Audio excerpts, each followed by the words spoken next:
ফাঁসির প্রান্তর থেকে 260 বছর পরে হলো নতুন করে এই দেশের মানুষ আবার জাগবে, আবার প্রতিবাদ করবে।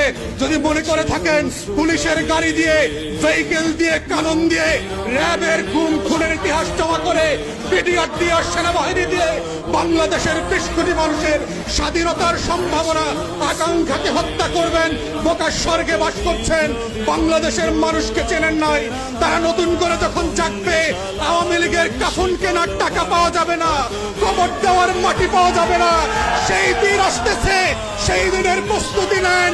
ফেরাউনদের লাশ কোন নদী থেকে ডুবুরিকে দিয়ে উঠানো হয় নাই। এই ফেরাউনদের লাশও বাংলাদেশের মানুষ ডুবুরি দিয়ে উঠাবে না, কোন হুজুর জানাজা পড়বে না, কোন কবর এই লাশ নেবে না। সেই দিনের অপেক্ষায় বাংলাদেশের 20 কোটি মানুষ। আমরা বারবার বলছি, আইয়ুব খানের রাজতন্ত্র আমরা মানি নাই, ইয়াহিয়া খানের রাজতন্ত্র আমরা মানি নাই, শেখ পরিবারের রাজতন্ত্র মানি না, মানছি না এবং মানব না।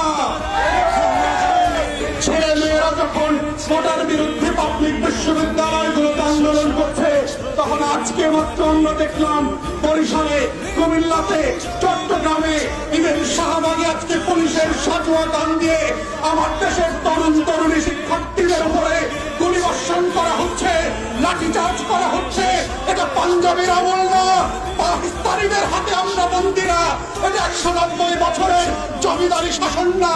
যদি কেউ মনে করে থাকে বাংলাদেশে এখনো জমিদারের শাসন চলছে, ব্রিটিশ বেনিয়ারা বাংলাদেশ দখল করে রেখেছে, আমরা প্রত্যাখ্যান করছি এবং বলে রাখছি, বাংলাদেশে গণতন্ত্রের যে লড়াই হয়েছে, সেই রক্ত দিয়ে মুক্তিযোদ্ধারা বাংলাদেশ স্বাধীন করেছে, সেই বাংলাদেশ আমরা ফেরত আনবো।